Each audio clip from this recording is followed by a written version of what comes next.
Why don't we turn to a neighbor and somebody that we haven't seen before and just say, good afternoon. Good afternoon. There's not too many people, so you might have to reach out a little bit. It's good to see y'all. We're 5 weeks in to our church, and we have been going through the theme of faith, for those of you guys that have been here. It's the idea of home.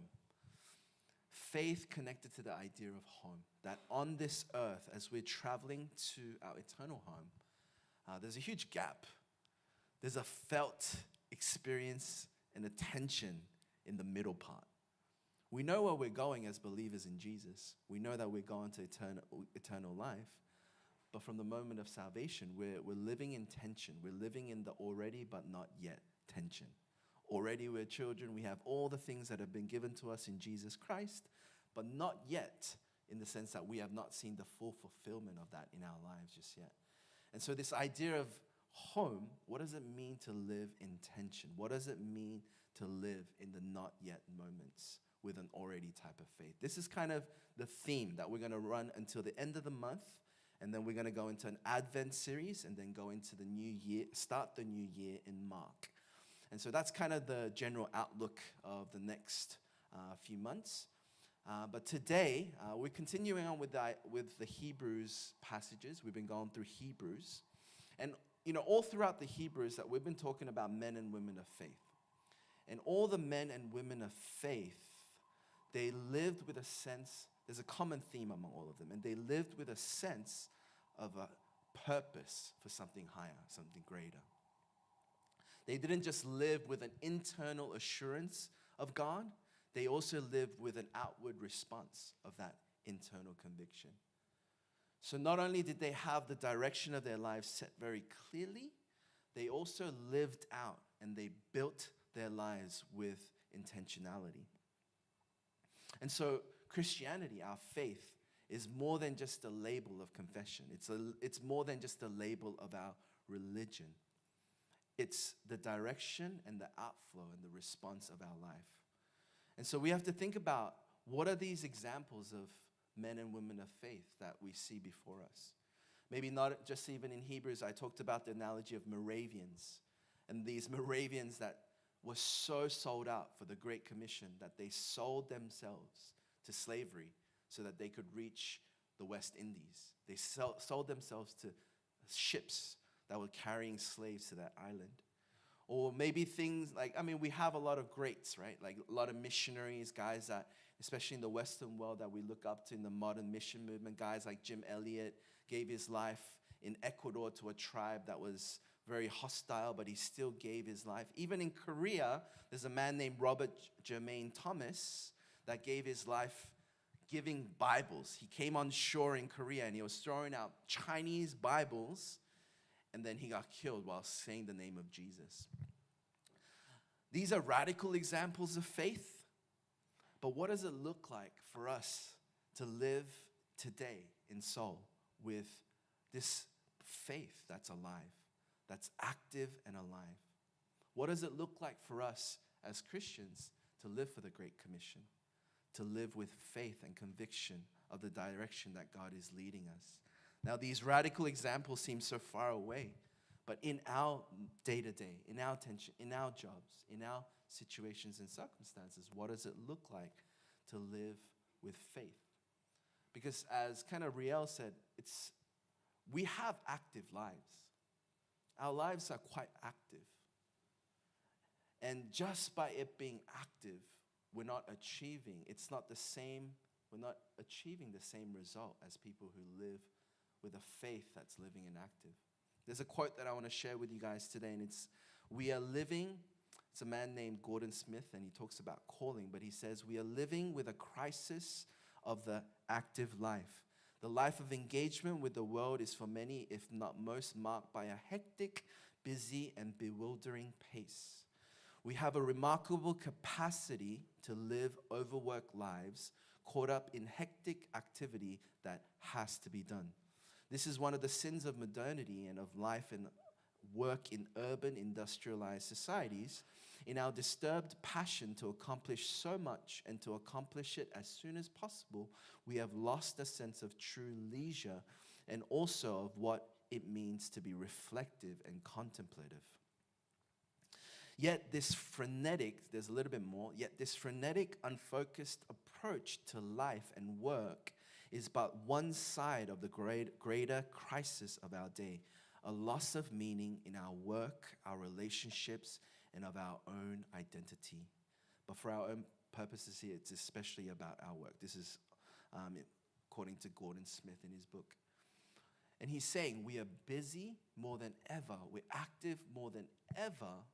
We're frantic to achieve and to accomplish and to get more, but we're less satisfied. We have less meaning. We have less direction. And so this is what we're dealing with today, is it not? We experience that although we have so many things, urgent matters, things that we're pulled towards, we're more and more scattered and less satisfied. We're busy, but we're less aligned to God's will and his original design of what brings us deepest meaning and satisfaction. In our lives, we might be active. The question that we want to ask today is, we might be busy, but is our faith active and alive in him? Are we connected to God in a way where it brings us courage and purpose and direction? In my life, certainly when I was younger, I was very receptive, a sponge, very much giving myself to all the messages, gotta get money, gotta live for myself, gotta, be independent, gotta buy this and that. And so I remember just the fleetingness of that season where I was really just pursuing what I felt were treasures and what I felt were pleasures that I was entitled to. And just remembering as I was preparing this sermon, how where that got me. I started to remember where that got me, the pursuit of pleasures and treasures and the end of that road. It's the void that I felt and the emptiness that I felt and the things that I consumed did not satisfy. It did not bring me lasting joy. And so what are the things that in our lives, in the busyness, in the things that we pursue, what are the things that we're setting our hearts on? What are the things that we are looking to fill the void in our hearts? When you look at these men and women in Hebrews, we're going to look at Noah today. He lived an incredible life. He is a man that really was set apart in his generation. And he lived not influenced by culture and what he grew up around. He lived in a very sturdy and one direction, one purpose, one plan, build an ark, huge ark. Never rained before, never rained that much at least, but you're building an ark on the middle of the land. For what? How are you going to move that boat? So if you think about just the outlandish picture of what Noah was called to do and what he set his heart towards, and then not only did he set his direction, but he put his hands to work every day. And I just think imagining how many moments did Noah have throughout this 70-year process of building an ark? How many moments did he have of stuff this, screw this. It's never gonna rain. That one tree he finally chopped down, he sanded it, he put it to the right proportion and it didn't fit. And then he had to waste that piece of wood. Or just that first moment even, he's standing at the forest. It says gopher wood, and I did a deep study into what gopher wood is. It's quite arguable what gopher wood is. They don't know exactly what gopher wood is in the Bible. So I just picture pine, big pines. It's very Californian of me. Although I sound Australian, I spent 10 years in California, but I was thinking of redwoods too. So Noah standing in a forest of big trees and going, wow, I have to chop down that first tree. Just that moment of man, the faith that's required to go, man, God is calling me to this. Noah's an incredible man of God. And in verse 7, I want to read it for us again. By faith, Noah, being warned by God concerning events as yet unseen, in reverent fear, constructed an ark for the saving of his household. By this, he condemned the world and became an heir of righteousness that comes by faith. He lived not based upon what he saw, but he lived based upon things that were yet unseen. And he constructed and he built. Not only was his faith an inward conviction, it was an outward working and a response in his life where he aligned himself to the plans of God and he put his hands to the plow. He put one foot in front of the other. He put one foot the other, and he stepped into it like a man with faith, with conviction. In Proverbs chapter 20, verse 11, it says, even a child makes himself known by his acts, by whether his conduct is pure and upright. Noah did not have a faith that was just well-intended. Noah did not just have this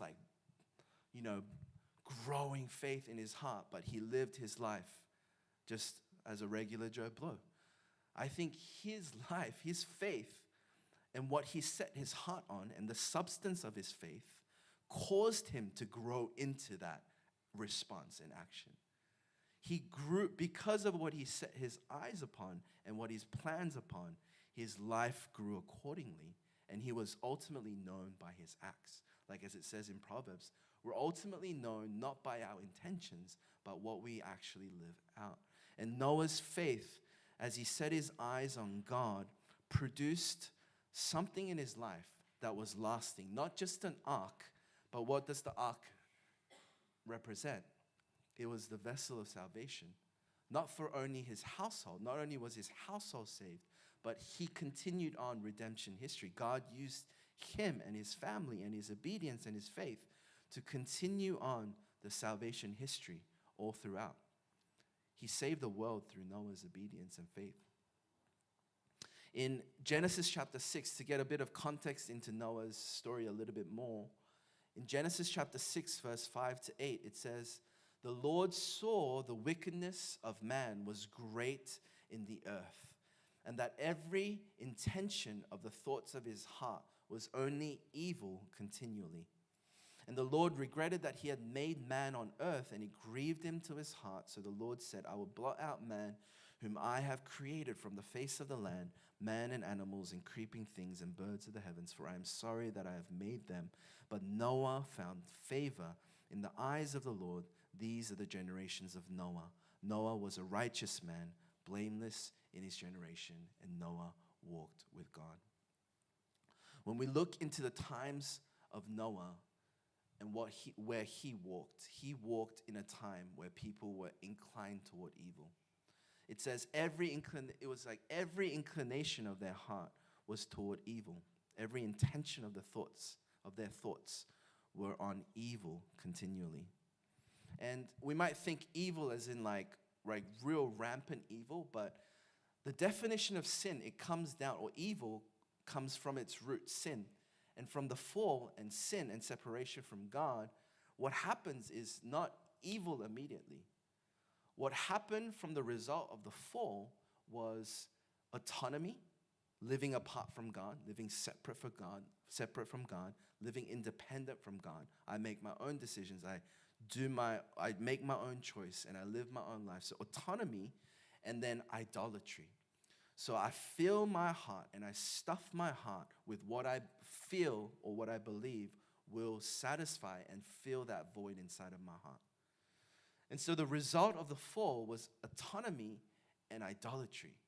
Is that as we are separated from union and relationship with God, our heart is now inclined toward living apart from God, not wanting to be controlled, not wanting someone to speak into it. I want to live my way, and I want to do what I want. And I want to fill my heart with what I want to fill it with. And so it starts from that moment of saying, God, I'm no longer connected to you, so I'm going to live apart from you. But that stream, as it keeps going on and on and on, in the human experience, in the experiment maybe, until Genesis chapter 6. So we're like 3 chapters down from the fall. Already, it's evolved into like just continual evil. and rebellion towards God to the point that it grieved God's heart, and he wanted to do a reset. I think we're living in a time today where, like, when it comes to even wanting to live for God and living God's way, we have to even start from the place of desire. Like, do we live in a world today that desires to live according to God's ways? I feel like it's maybe the opposite. Like, we live in a world where people want to do the opposite of what God's ways and God's will is. We live in a world that's very anti to God's ways. And so even today, looking at the world and kind of the temperature and the culture, do we believe genuinely, even as believers, I'm talking to us, as Christians today in the church, do we, in the hardest of hearts, not in our church answer, not in our like yes and amen when other believers are in the room, but in our heart of hearts, in our toughest times when we're by ourselves in our room, do we believe that living according to God's ways is conducive to the most fulfilling and meaningful life? Do we believe that giving up our autonomy and our idols really leads to a deeper sense of meaning, satisfaction, a fuller life? I think we have to battle even from that point, because we live in a culture where it's like the messaging that we've gotten for so long is that what we do is our right and prerogative. What I do as an occupation for my life is my choice. And meaning comes from within. I choose it. I discover it from my heart. And so the weight of my life and the decisions of my life, it falls on me. So like, forget you. Like, it's like very much like a maverick kind of way. And I feel like the younger the generation, I might be wrong, but the younger as it goes, it feels like there is this mood where we're like, yo, we get to pursue what we want. The good, the beautiful, the pleasurable. And I'm not even talking about bad things. Like, it comes in two forms. Let me explain. Let me give a kind of a frame. We can give the human answer. If we put it in simplistic terms, this is kind of launching off of Timothy Keller's, there's a pastor named Timothy Keller. He gives us moralism and immoralism. The human heart will tend towards moralism or immoralism. And the gospel is neither of them. But the human heart will go to moralism or immoralism because those things are kind of answers to the human problem, or so-called answers. And so moralism is like you live this good, beautiful, like righteous life. You're a good person. You're respected. You seek good things, but in moderation. And so you live a moralistic life, and you can live a good Christian moralistic life. But will that lead you to ultimate meaning and satisfaction? You can live maybe an immoral life, and you can say, forget all of that. I'm going to pursue like whatever. I'm going to abandon morality altogether, at least in theory, and then I'm going to seek to live in liberation from cultural imposed values and pathways of what I'm meant to be, and I'm just going to carve my own path and do what I want to do. So like immorality is like rebellion, and just like I'm going to do whatever I want. And anywhere in between that spectrum, you can fall. And we have the older brother, the moralistic guy, and the younger brother. We have both sides in all of us. So we have tendencies towards moralism and immoralism in all of us. But is the answer for a deep, fulfilled life, is that found in any of those? No. The answer is found ultimately, what it's missing is relationship and union with our Creator and our Designer. Without Jesus, without God, without true relationship with God, whether we have a good life and we've earned our right and we've had good things, we're secure in our life, whether we're like just living apart from religion and everything, I live my way, whatever it might be on that spectrum, if we don't have Christ, then we don't have the answer, the lasting answer that's going to get us through the long haul. From the times of Noah till now, from the times of the fall to the times of Noah till now, surely we're still living in similar times today where people choose their own morality, their own direction. They live in autonomy. They live idolatry, and they live apart from God. And even in the church, we struggle and we wrestle with this in our formation. That although we're saved by grace through faith, we're in this process, remember?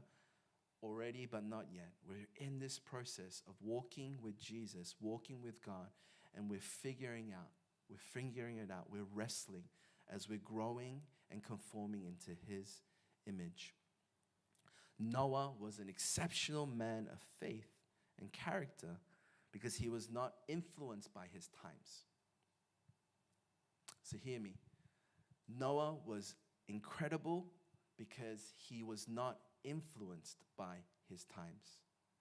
All the cultural pressure and the immense noise of his day, when everyone went left, he was not afraid to go right, because I believe that he understood by faith that without God, that a life without God would be void of lasting meaning and happiness, and without God, he could not live truly free from sin.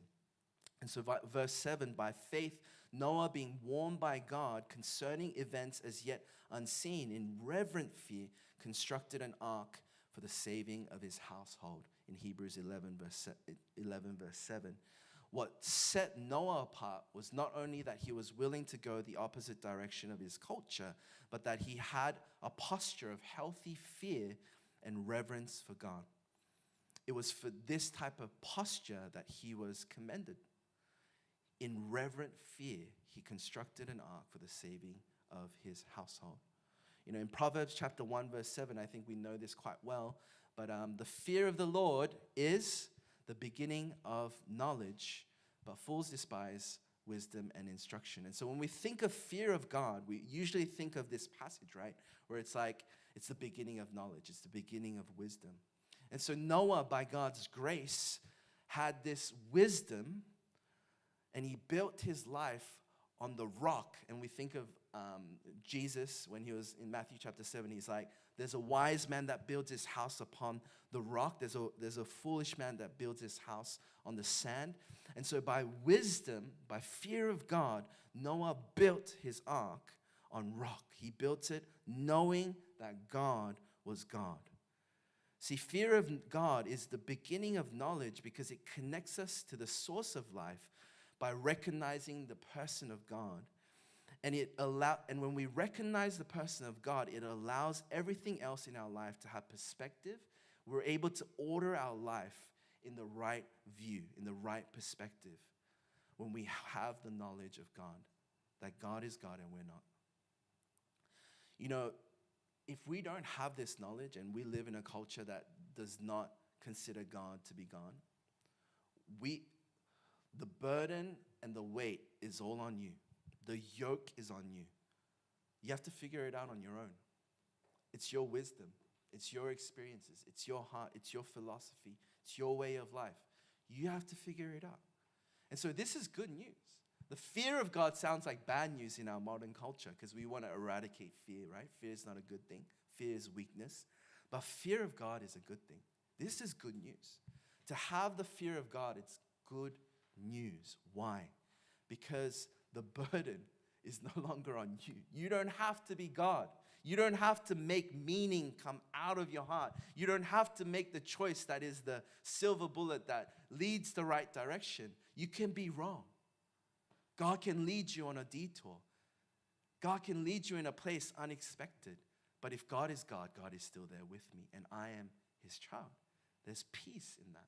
But we're living in a world where there's immense pressure, social, emotional, and I feel like if we believe that God is not God in our culture today, you know, there's a quote that I love that I quoted even in our opening launch service, and it's the quote of like, Mark says, he's an Australian guy, he's a pastor, but he says, we live in a world today where we want the kingdom and the things of the kingdom, but we don't want the king.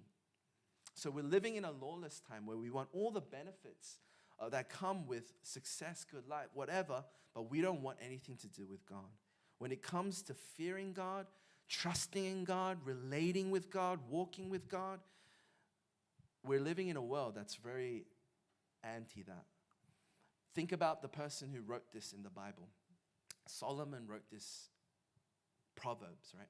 He started off as a man, as a young man, and God visited him and said, well, what's your wish? He said, my one wish, my one prayer is that you give me wisdom, great wisdom and discernment so that I can lead your people well.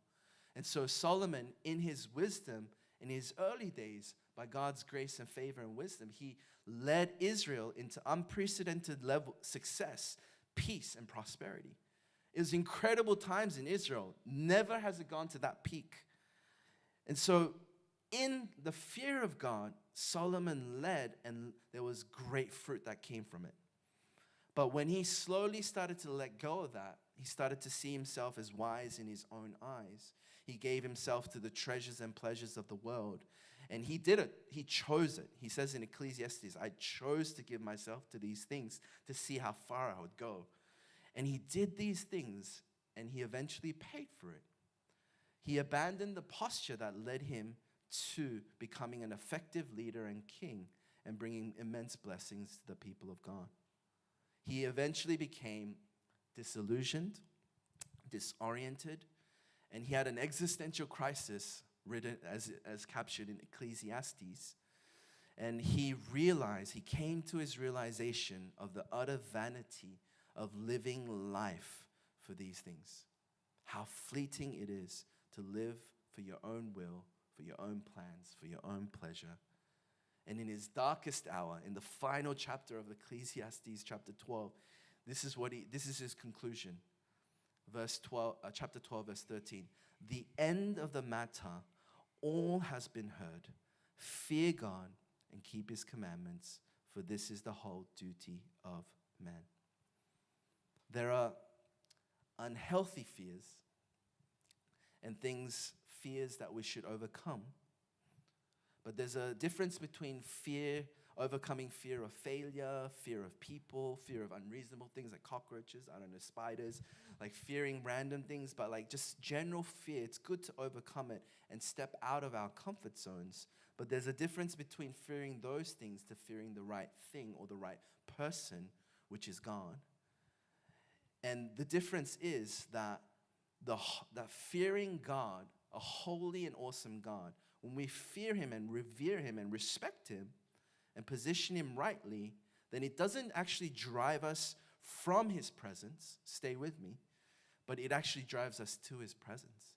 When we recognize that there's a God who's so much greater, holier, and more awesome, it doesn't actually drive us from his presence, but it drives us to his presence. It's a different type of fear. There are different categories of fear. And I want to share a quote with you guys by a pastor named John Bevere. He wrote a book based on the topic of fear of God, but he named it The Awe of God.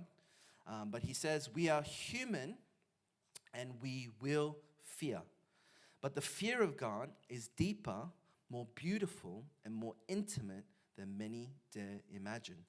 The fear of God swallows up all destructive fears. The fear of God is the beginning of everything good. In Psalms chapter 25, verse 14, it kind of extends this idea. The friendship of the Lord is for those who fear him, and he makes known to them his covenant.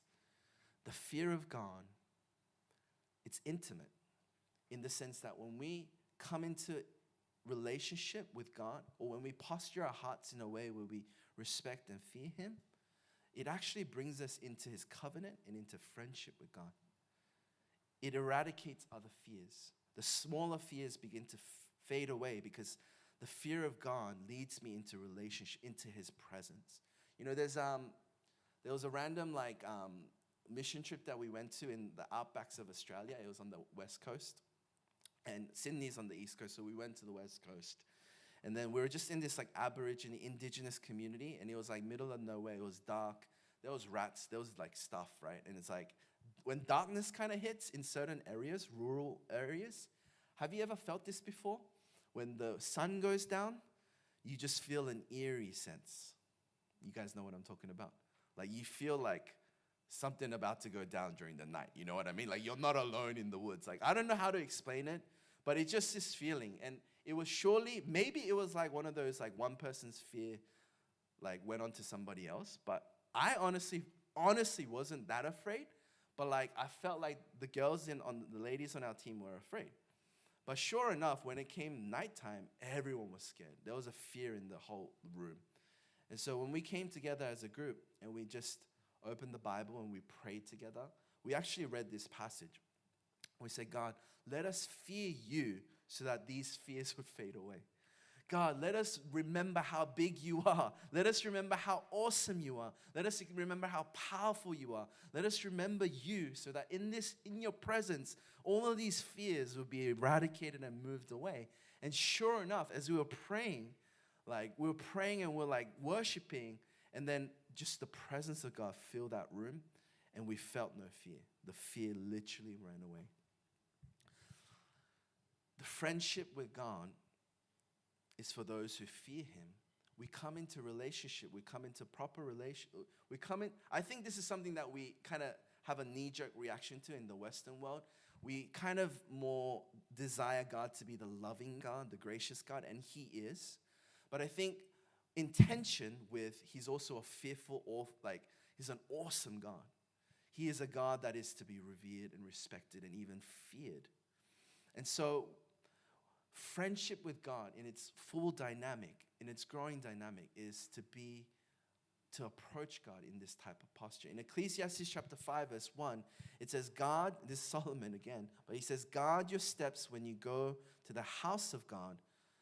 To draw near to listen is better than to offer the sacrifice of fools.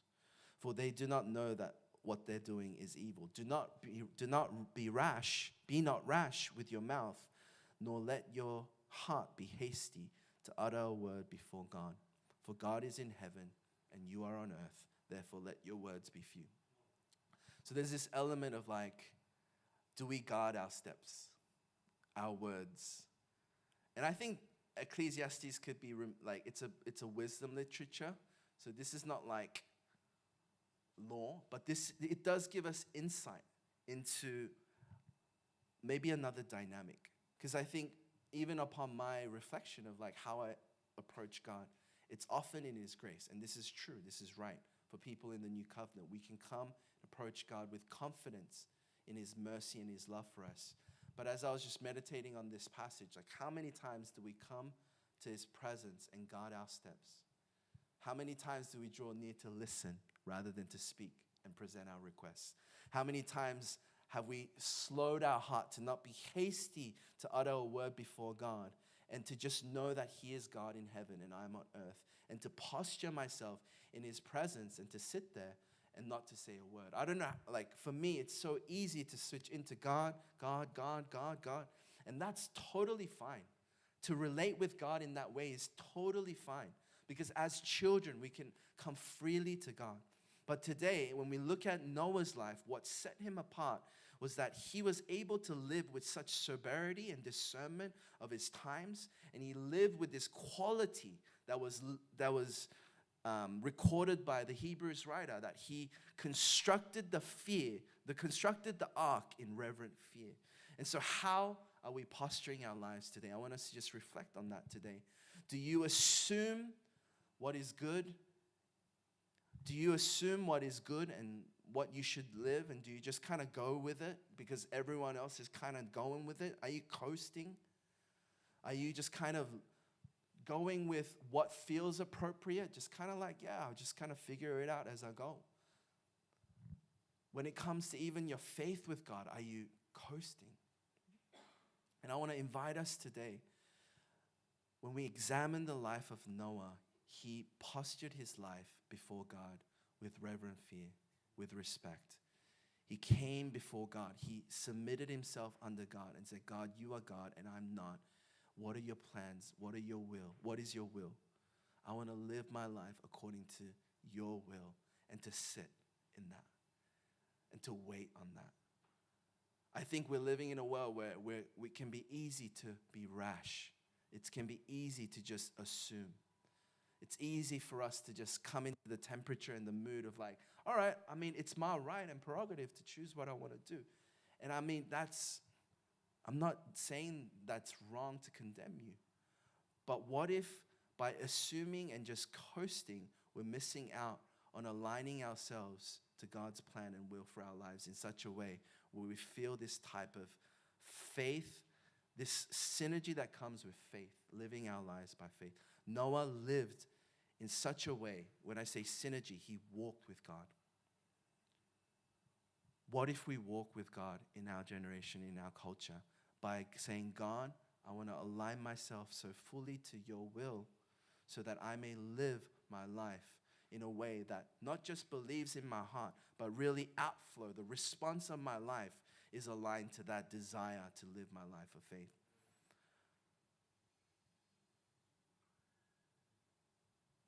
I want to close with Romans chapter. It's kind of a shorter message today, but Romans chapter 12, verse 1 to 2.